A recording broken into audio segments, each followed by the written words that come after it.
What I love about this conversation is they talk about how absurdity and seriousness can coexist in a D&D campaign and session at the same time. Like a good comedy mantra is honor the absurd.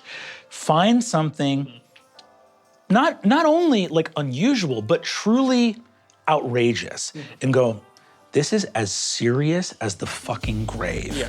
The man who has come to save our world is a rotund Italian plumber who wears matching outfits with his lanky brother. Yes. And if you don't think that's real, you need to wake the fuck up. Yeah. You need to wake up. Get out of here. Come out, you know? When you think about applying, like, you obviously know that there is comedy in the friction between logic and what these worlds of fantasy offer. When you're trying to create them from like an honest perspective as like a writer, do you find, or like you're even thinking about like running an actual play, writing a television show, how many scoops of logic and how many scoops of raw emotion and meaning do you think is right for your world building?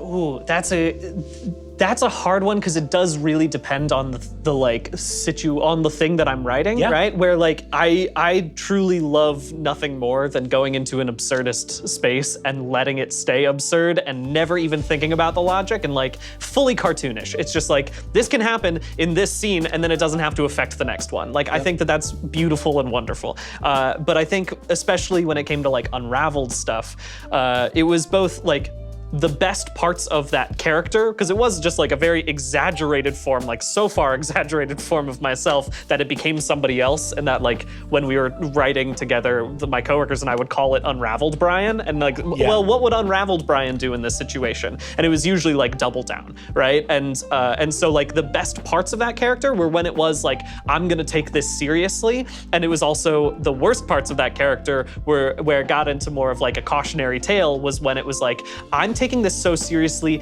and you need to take it seriously too, or else I hate you, right? Yes. And I think that that's also where a lot of like the worst parts of the fantasy fandoms and like the terrible Star Wars harassment campaigns start, is because it's a thing of I care about this thing so very much, and because this person doesn't care about it as much as I do, then they must be wrong, and also I should hate them. Yeah. And it's like, no, people can interact with stories in the ways that they want, however they want to.